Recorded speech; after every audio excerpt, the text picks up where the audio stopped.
The missing human ship returns, carrying secrets that shatter the Empire. Part 1. The ghost returns. The warning alarm broke the silence of the bridge. Admiral Yuna looked up from her command chair, her golden eyes narrowing at the display screen.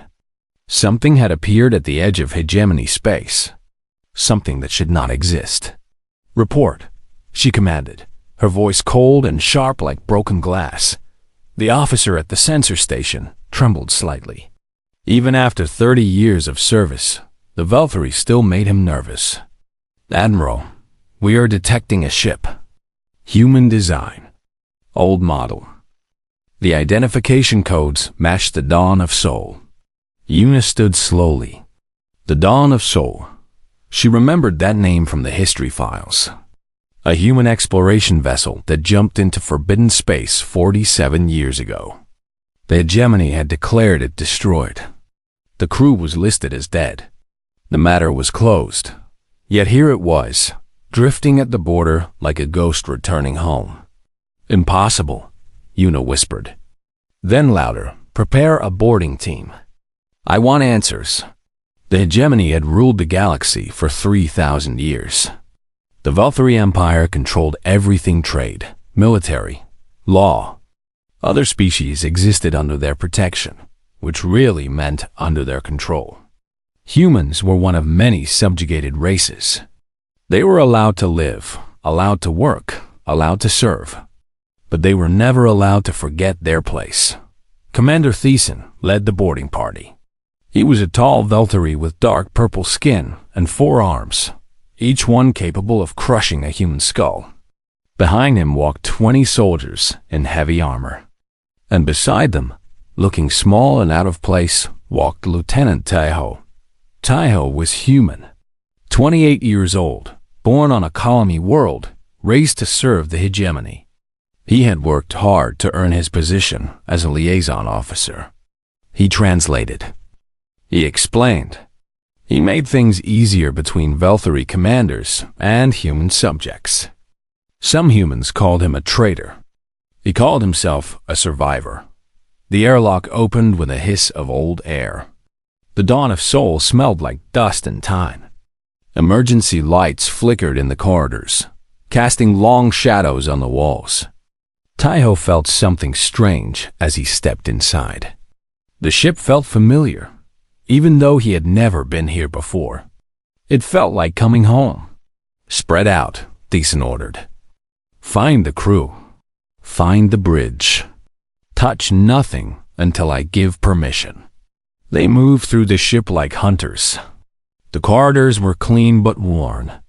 Equipment looked old but maintained. Someone had been living here. Someone had been taking care of this ship for nearly 50 years. Taiho found the first crew member in the medical bay. A woman sat on a bed, reading something on a tablet. She looked up when he entered, and Taiho stopped breathing. She was young, maybe 30 years old. But according to the records, she should be over 70. According to the records, she should be dead. "You found us," the woman said calmly. "Took you long enough." More crew members appeared. 12 in total. All human. All young. All impossibly alive. They gathered in the main corridor as Thiessen approached, his 4 arms crossed over his chest. "I am Commander Thiessen of the Hegemony Border Fleet," he announced. "You will explain yourselves. Where have you been? How are you alive? What is the meaning of this?" The crew parted, and a woman walked forward. She was small, with short black hair and eyes that held no fear. She wore a captain's uniform, faded but clean. A name tag on her chest read, Suni. "I am Captain Suni of the Dawn of Soul," she said. Her voice was soft but carried across the corridor like thunder. "We have been away for some time. We have returned with information that the hegemony will find very interesting." Thiessen leaned down, his face close to hers. "You will tell me everything, now." Suni smiled. It was not a friendly smile. "No, Commander. I don't think I will. Not yet. Not to you. The San's hand moved toward his weapon, but Tai-Ho stepped forward quickly. "Commander, please. Let me speak with her.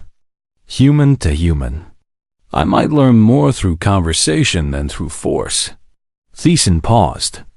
He hated humans, but he was not stupid. He nodded once and stepped back. Tai-Ho faced Suni. Up close, he could see the lines around her eyes, the weight in her expression. She had seen things. She knew things. And she was not afraid of the hegemony. That alone made her the most dangerous person he had ever met. "Captain," he said quietly, "please, help me understand. Where did you go? What happened to you?" Suni studied him for a long moment. "You serve them," she said. "The Valkyrie. You wear their uniform. You follow their orders. Do you know why they conquered us?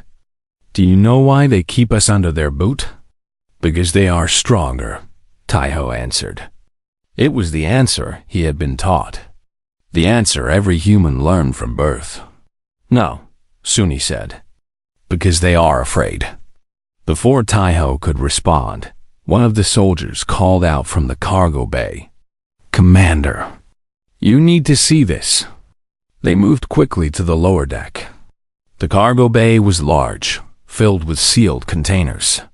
17 of them, each marked with symbols that Tai-Ho did not recognize. The symbols were not Valkyrie. They were not human.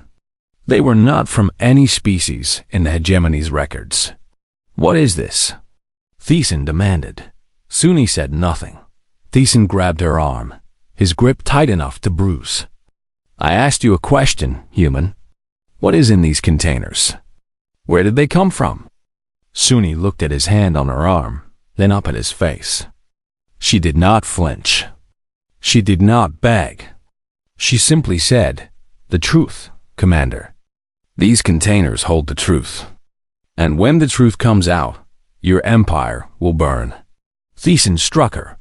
She fell to the ground, blood on her lip, but she was still smiling. Tai-Ho watched in silence, his heart pounding. He did not understand what was happening. He did not understand why a simple human captain would challenge a Valkyrie commander. He did not understand why she seemed so certain of herself.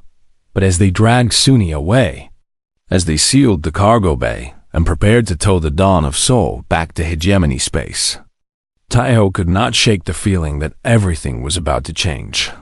The ghost ship had returned, and it had brought something with it. Something that the hegemony had tried very hard to keep buried. The question was, what were they so afraid of? The missing human ship returns, carrying secrets that shatter the Empire Part 2. The Weight of Secrets. The throne world of Velthos Prime was a planet of glass and gold. Towers reached toward the sky like fingers grasping at heaven. Ships moved through the atmosphere in endless streams, carrying goods and soldiers and slaves. At the center of everything stood the Imperial Palace, a structure so large it could be seen from orbit. Inside the palace, Emperor Kelvis sat on a throne made from the bones of conquered kings. He was old, over 800 years, kept alive by technology and willpower. His skin was pale purple, almost white, stretched thin over sharp bones. His eyes were black pools that reflected no light. He had ruled the hegemony since before most species could remember. He had built this empire with blood and fire. And now, a single human ship threatened to tear it apart. "Tell me again," Kelvis said, his voice like dry leaves scraping stone. "Tell me what they found." Admiral Yuna stood before the throne, her head bowed. "The Dawn of Soul has been brought to the secure facility on the moon. The crew is being held for questioning. The cargo containers remain sealed, as ordered. And the data cores? Encrypted, my Emperor. Our best technicians cannot break the codes. The encryption is unlike anything we have seen before." Calvis was silent for a long moment. In that silence, everyone in the throne room held their breath. When the Emperor was quiet, people died. "Bring me Director Mireille," he finally said. She will extract what we need. Director Myray arrived within the hour. She was human, 53 years old, with gray streaks in her black hair and scars on her hands from years of work she never talked about.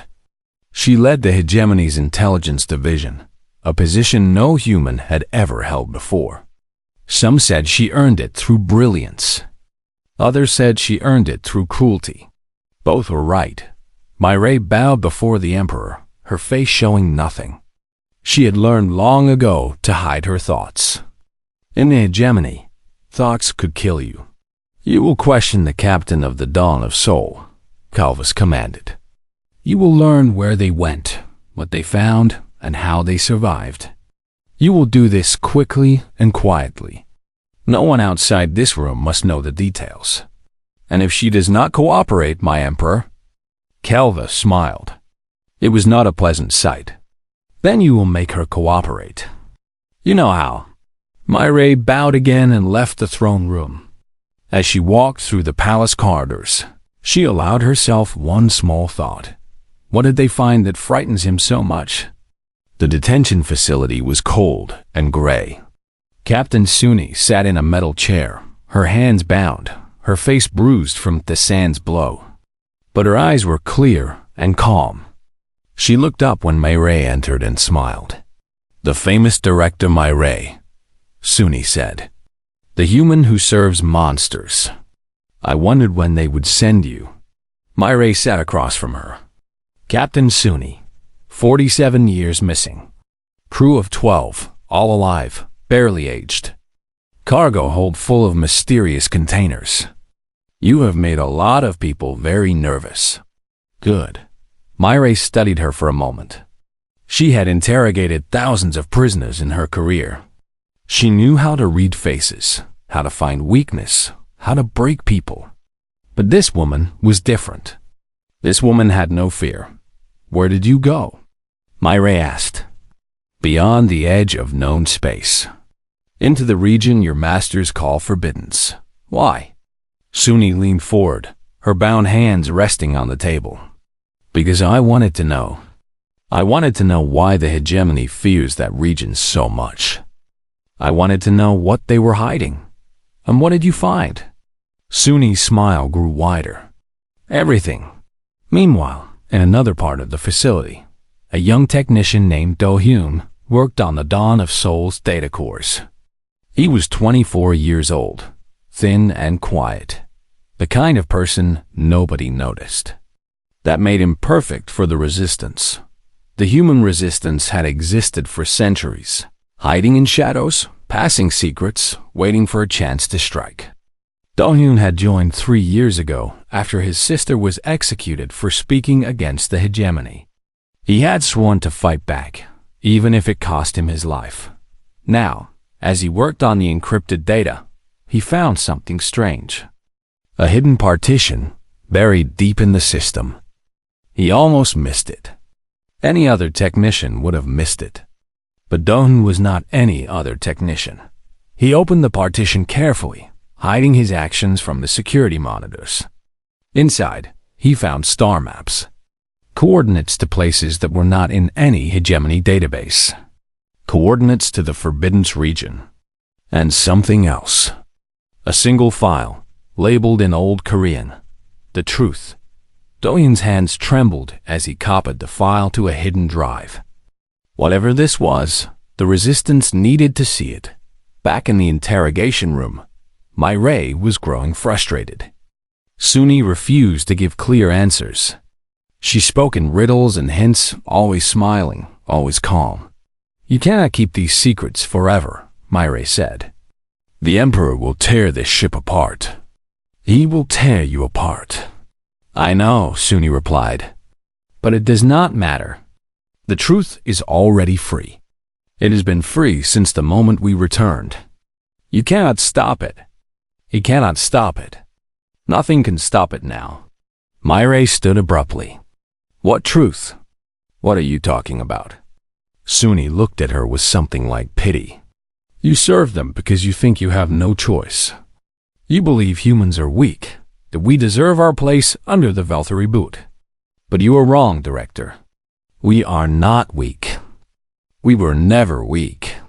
We were lied to. All of us. For 3,000 years. Before Myra could respond, an alarm sounded. Soldiers burst into the room, their weapons raised. Director! The Emperor commands your presence immediately. Something has been found. They rushed to the cargo bay where the 17 containers waited. One had been opened against orders. Scientists and soldiers stood in a circle, staring at what lay inside. It was a skeleton. Veltary in shape, but wrong. Too large. Too old. The bones were fossilized, ancient beyond measure. And the armor it wore, the symbols carved into the metal, they matched the symbols on the containers. They matched nothing in hegemony history. What is this? Someone whispered. Myra moved closer, her heart pounding. She recognized the fear in the room. She recognized the silence. And when she turned to look at the observation window above, she saw Emperor Calvus standing there, his black eyes wide, his ancient face twisted with an emotion she had never seen on him before. Terror. Destroy it. The Emperor's voice crackled through the speakers. Destroy the ship. Destroy the crew. Destroy everything. No one can know. No one can ever know. But Myra saw Suni through the doorway, still smiling despite the chaos. It was already too late. The secret was out, and nothing would ever be the same. The missing human ship returns, carrying secrets that shatter the Empire. Part 3. The truth beneath the throne. The detention facility was in chaos. Soldiers ran through corridors, alarms screamed, and orders flew in every direction. In the confusion, Director Myra made her choice. She had served the hegemony for 30 years. She had done terrible things in the Emperor's name. She had told herself it was necessary, that she was protecting her people by working within the system. But standing in that cargo bay, looking at the ancient skeleton, seeing the fear in Calvus' eyes, she finally understood. The system was built on lies, and she was tired of living inside them. Myra moved quickly through the facility, using her authority to bypass security checkpoints. She reached Suni's cell and opened the door. The captain looked up, unsurprised. I knew you would come, Suni said. The Emperor has ordered your death. All of you. The ship, the crew, everything destroyed. Then we should leave. Myra unlocked her restraints. First, you tell me the truth. All of it. I need to know what I am risking my life for. Suni rubbed her wrists and stood. Very well. But you may wish you had stayed ignorant. They escaped through service tunnels, moving beneath the facility while soldiers searched above. Suni spoke as they walked, her voice low and steady. 47 years ago, my crew and I jumped into the Forbidden region. We wanted to know why the hegemony guarded those coordinates so carefully. We expected to find weapons, maybe a hidden fleet, something military. What we found was much worse. They reached a maintenance shaft and began climbing. Myra listened in silence. We found ruins, Suni continued. Ancient structures on dead worlds. Cities that had been abandoned for millions of years. And we found records. Archives left behind by a species that called themselves the Architects. Architects? I have never heard of them. No, you would not have. The hegemony erased them from history. Suni pulled herself up to a higher level. The Architects were the first great civilization in this galaxy. They built wonders that make the hegemony look like children playing with blocks. They seeded life across thousands of worlds. They created the foundation of everything. What happened to them? Suni's face darkened. The Veltary happened. 3,000 years ago, the Veltary were not rulers. They were servants. Slaves, really. The Architects had created them to perform simple tasks. But the Veltary grew ambitious. They rebelled. And they did not just fight for freedom. They committed genocide. They hunted the architects across the galaxy and killed them all. Or so they thought. Myra stopped climbing, her mind racing. That is impossible. The hegemony's history says the Velthari evolved naturally, that they built their civilization through their own strength. History is written by those who win, Suni replied. The Velthari rewrote everything.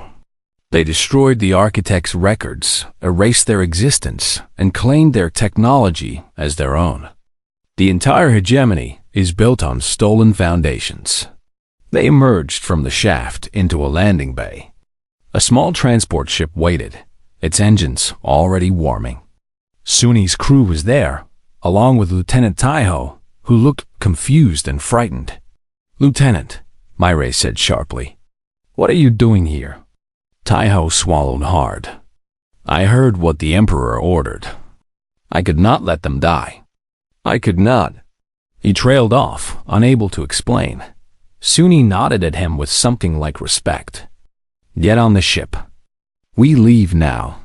As they lifted off, Myra pressed for more answers. "You said the Velthari killed all the architects. But that skeleton, it was Velthari in shape." "No," Suni corrected. "It was architect. The Velthari were created in the architect's image. Servants made to resemble their masters. The skeleton we found was one of the original architects, preserved in a hidden vault. A reminder of what was lost. But why does this matter to humans? Why does the Emperor fear us?" Suni looked at her with eyes that held thousands of years of secrets. "Because humans are not just another conquered species, Director. We are the architect's children." The ship went silent. Even the hum of the engines seemed to fade. Millions of years ago, the architects knew their civilization was dying. Not from war, not then, but from age. They were an ancient species, their numbers dwindling. So they created a plan. They seeded their genetic material across the galaxy, planting it on young worlds where new life might grow.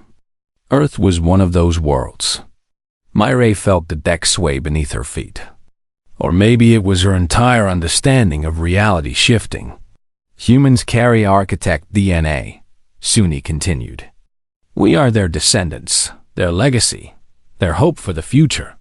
The Velthari discovered this when they first encountered humanity. That is why they conquered us so quickly, so completely. They were not just building an empire. They were trying to control the last children of the species they murdered." Taiho spoke, his voice barely a whisper. "They lied to us. Our entire history, our entire identity, all lies." "Yes," Suni said. "But now you know the truth. And with truth comes power." Back on Velthos Prime, Doyun worked frantically.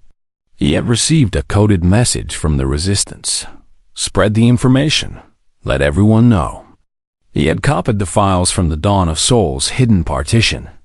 He had the star maps, the historical records, the genetic proof. Everything. His hands shook as he prepared the broadcast. If he did this, there was no going back. The hegemony would hunt him. They would kill him. But millions of humans would finally know what they truly were. He thought of his sister. He thought of every human who had been told they were inferior, that they deserved to serve, that they were nothing. "For everyone who came before," he whispered. "For everyone who comes after." He pressed the transmit button. The signal went out across every channel in the hegemony. It reached colony worlds and space stations and ships traveling through the void. It reached human communities that had accepted their subjugation and human rebels who had always fought against it. The message was simple. A data package contained the truth about the architects, about the Velthari's genocide, about human heritage. And a single sentence in plain text. "We are not slaves. We are the children of those who built the stars. On 100 worlds." Humans stopped what they were doing and listened. Workers put down their tools. Servants looked up from their duties. Soldiers in hegemony uniforms paused and read the message on their screens. For a moment, The galaxy held its breath. Then the fires began. On the transport ship, Suni watched the reports coming in. Uprisings on 17 worlds. Riots in the capital sectors. Hegemony forces scrambling to maintain control. "It has begun," she said quietly. Myra stood beside her, watching the chaos unfold. "What happens now?" "Now we finish what we started." Suni entered coordinates into the navigation system. The architects did not all die. Some escaped, fled to the edges of the galaxy, to a place they prepared for exactly this moment. They have been waiting for millions of years, hoping their children would find them. And you know where they are? I do. Suni looked at her crew, at Taiho, at Mireille. We go to meet our ancestors. We go to claim our inheritance. The ship jumped into hyperspace, leaving the burning hegemony behind. The truth was free, and nothing would ever be the same. The missing human ship returns, carrying secrets that shatter the Empire Part 4. The Empire burns, the galaxy was on fire. Not with actual flames, but with something more dangerous, revolution. On the colony world of New Bizan, human workers seized the mining facilities that had enslaved them for generations. On the station orbiting Kepler star, human technicians locked Veltari officers out of the command centers. On transport ships and military vessels across hegemony space, humans who had served quietly for years suddenly remembered that they were not born to kneel. Admiral Yuna watched the reports from her flagship, the Eternal Dominion. Red alerts covered her tactical display like a spreading disease. She had served the hegemony her entire life. She had believed in its mission, its order, its rightness. But now, reading the historical files that had spread across every network, she felt something she had never felt before. Doubt. The Veltari had built their empire on genocide. They had murdered their creators and enslaved their creators' children. Everything Yuna believed about her people, about their right to rule, was a lie. Her communications officer interrupted her thoughts. Admiral, priority message from Emperor Kelvis. The Emperor's face appeared on screen, ancient and terrible. Admiral Yuna, you will take your fleet to the human colony worlds. You will end these rebellions. You will execute every human who has risen against us. All of them. Men, women, children. There will be no survivors. Yuna stared at the screen. My Emperor, that would mean killing billions of people. Yes, Kelvis replied without emotion. It would. The human species has become too dangerous to control. They must be eliminated. Completely. This is my final solution to the human problem. The transmission ended. Yuna sat in silence. Her officers waited for orders. She thought about the humans she had served with over the years. Lieutenant Taiho, who had always tried so hard to prove himself. The engineers who kept her ships running. The medical staff who had saved her life twice. Were they all to die simply because their ancestors had built the stars? Admiral? Her first officer asked. Your orders. Yuna stood slowly. When she spoke, her voice was calm and clear. Contact all ships loyal to me personally. We are defecting. Transmit our position to the human resistance forces. Tell them Admiral Yuna wishes to discuss terms. Her first officer's eyes went wide. Admiral, that is treason. No, Yuna replied. What the Emperor has ordered is treason. Against truth. Against justice. Against everything I thought we stood for. She looked at her bridge crew. Anyone who wishes to remain loyal to Kelvis may leave now. I will not stop you. No one moved. Across the galaxy, the Dawn of Sol raced toward its destination. Captain Suni stood at the helm, watching the stars blur past. Behind her, Director Mireille coordinated with resistance cells on a dozen worlds. Lieutenant Taiho helped where he could, still struggling to process everything he had learned. We have confirmation, Mireille announced. Admiral Yuna has defected with 37 ships. She's requesting to join our forces. Suni allowed herself a small smile. The cracks are spreading. Even the Velthari cannot ignore truth forever. But the Emperor was not finished. From his throne on Velthos Prime, Kelvis activated systems that had been dormant for 3,000 years.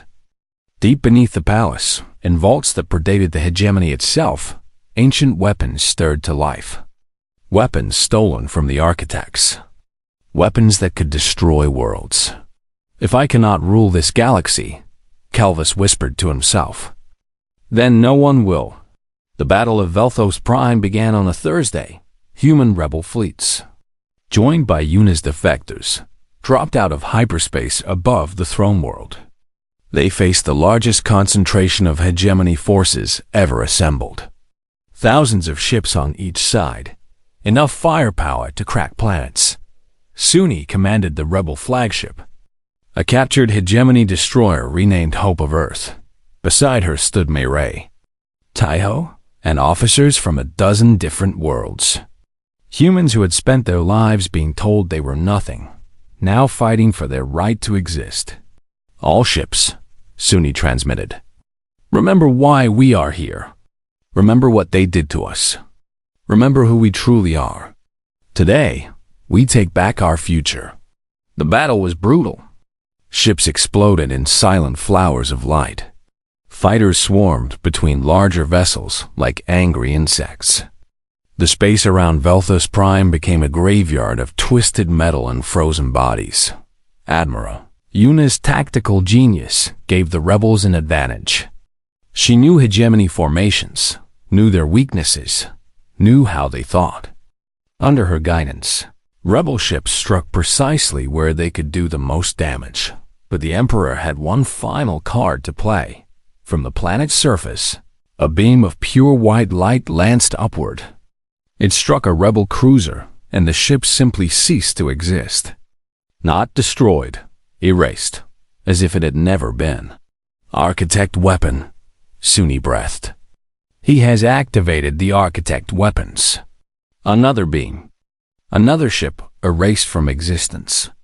Panic spread through the rebel fleet. Mira, he studied the tactical data. The weapon requires a genetic key to function properly. Architect DNA, human DNA. That is why it is not firing at full power. The Emperor does not have the right genetic material.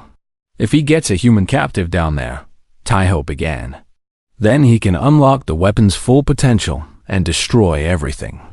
Suni finished. Meanwhile, on Velthos Prime itself, Dohin had made his way to the surface.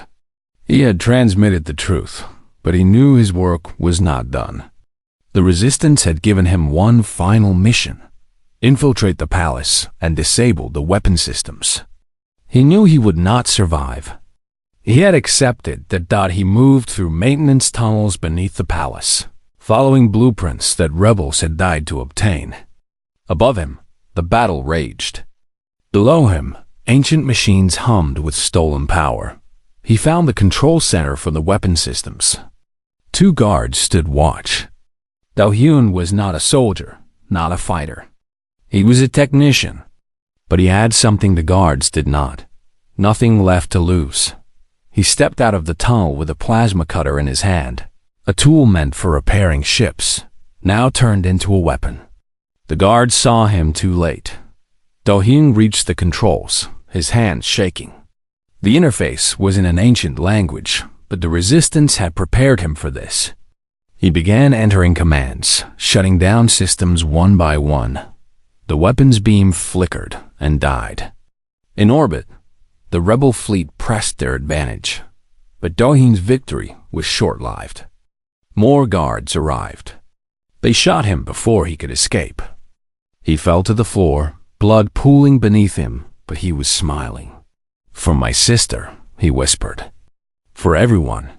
His final act had been to transmit the location of the architect refuge to every human ship in the fleet. Even if the rebels lost today, the knowledge would survive. In orbit, Suni received the transmission. Coordinates to the edge of known space. the location of their ancestors. "All ships, fall back," she ordered. "We have what we came for. Regroup at the following coordinates." The rebel fleet retreated, battered but not broken. They had not won the battle, but they had won something more important. A future dot as the dawn of Sol jumped to hyperspace. Taiho stood at a viewport, watching Velthos Prime shrink behind them. "Dahin saved us," he said quietly. "He gave everything." Suni placed a hand on his shoulder. "Then we must make sure his sacrifice was not wasted. We go to meet our ancestors now. We go to claim our inheritance. And then we return to finish what we started." The ship vanished into the stars, carrying the last hopes of humanity toward an uncertain destiny. The missing human ship returns, carrying secrets that shatter the Empire part. 5. The inheritance. The coordinates led them beyond the edge of known space, past the last stars on any map, into a darkness that had never known the light of the hegemony. The dawn of Sol traveled for 3 days through empty void before their sensors detected something impossible. A Dyson sphere, a structure built around an entire star, capturing all its energy. It was larger than anything humans had ever imagined, larger than most civilizations could dream, and it had been waiting here for millions of years. "The Architect Refuge," Suni whispered. They actually survived. A transmission came through, clear despite the vast distance. The voice spoke in perfect Korean, ancient words that somehow felt like coming home. "Children of Earth, we have waited so long. Come home." The sphere opened for them. A passage appeared in the impossible shell, just large enough for their ship. They flew through layers of ancient metal and crystal, past systems that glowed with power that made hegemony technology look like children's toys. Finally, they emerged into an interior space that held an entire artificial world. Gardens grew under artificial suns. Cities of graceful spires dotted the landscape. Rivers flowed through valleys that had been designed millions of years ago. And waiting for them at the landing platform were the architects.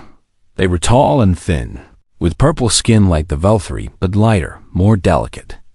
Their faces held wisdom that came from ages beyond counting. There were only a few hundred of them left, the last survivors of a genocide that had nearly erased them from existence. Their leader approached as Suni descended from the ship.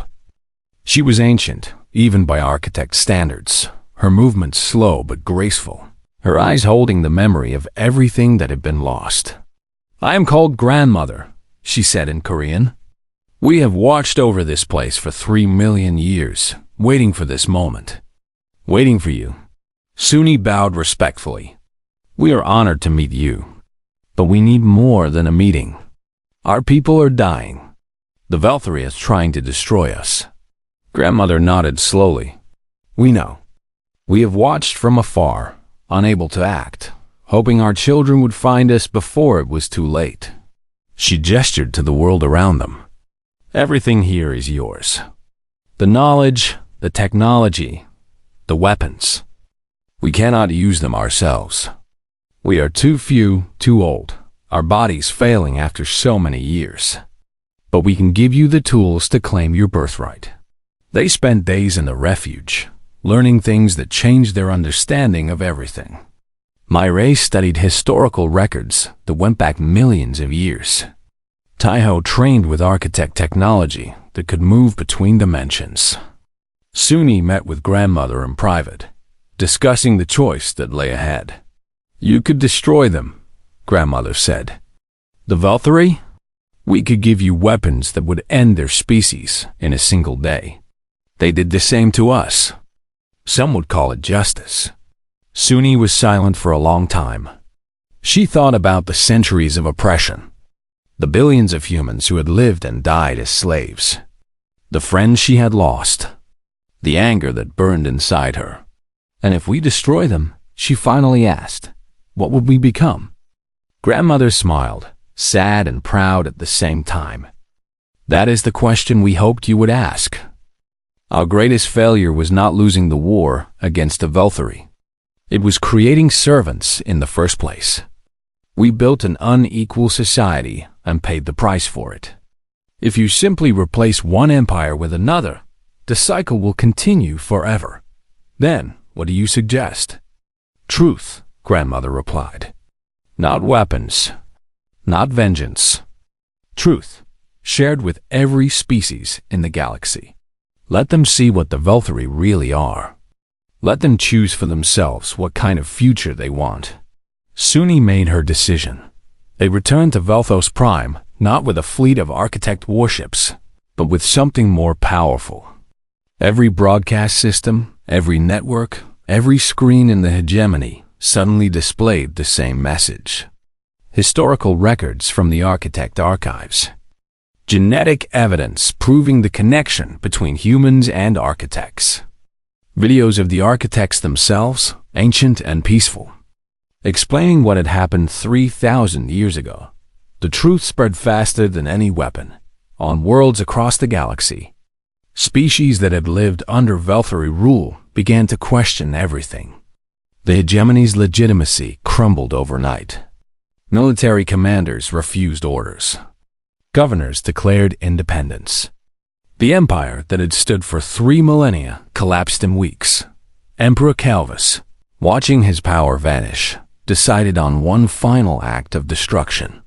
If he could not rule, he would destroy. He ordered his ship to the heart of Velthos Prime's star, carrying weapons that would trigger a supernova and consume everything within light years. But Lieutenant Taiho was aboard that ship. He had been captured in the earlier battle, held as a prisoner. Now, as the Emperor prepared his final genocide, Taiho escaped his cell. He fought through guards, taking wounds that would have stopped any normal person. He reached the bridge, just as Calvus activated the final sequence. "You cannot stop this," the Emperor said, his black eyes filled with mad certainty.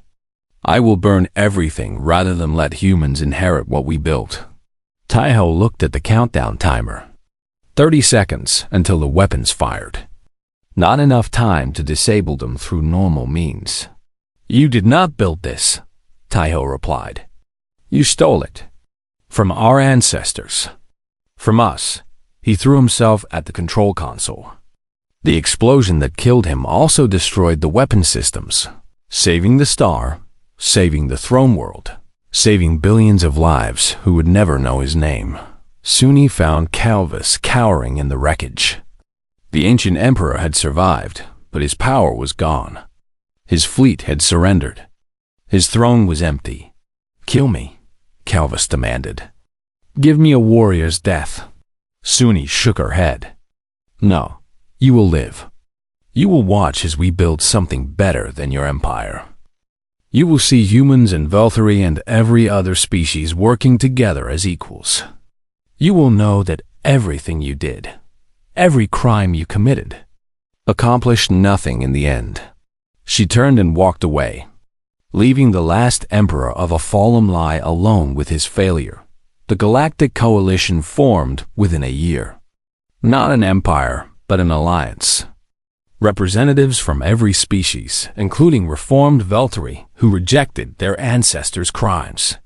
Director Myri became the first human ambassador, working tirelessly to build bridges between old enemies. Admiral Yuna commanded the Coalition fleet. A Velthari who had chosen truth over Power Dot Captain Suni returned to the Architect Refuge. She had never wanted to lead an empire or command armies. She wanted to learn. She wanted to preserve the knowledge of those who came before, to ensure humanity never forgot where they came from. Grandmother was waiting for her. "You chose wisely," the ancient architect said. "Better than we did, all those years ago." "We had good teachers," Suni replied. 10 years later, on a colony world that had once been a hegemony mining outpost, a young girl named Yuna looked up at the stars. She was named after the admiral who had defected, a hero of the revolution. Her grandmother sat beside her, telling stories of the old days. "We used to think we were nothing," her grandmother said. We used to believe we were meant to serve, but that was never true. We were always the children of those who built the stars." The girl smiled, her eyes full of wonder and possibility. "Then maybe someday I will build them too." Her grandmother laughed and pulled her close. "Maybe you will. Maybe you will." Above them, the stars shone with ancient light, carrying the memory of those who had come before and the promise of those yet to come. The galaxy was no longer a place of masters and slaves. It was a home, shared by all species, guided by truth. The ghost ship had returned. The secrets had shattered the empire. And from the ashes, something beautiful had grown. The end.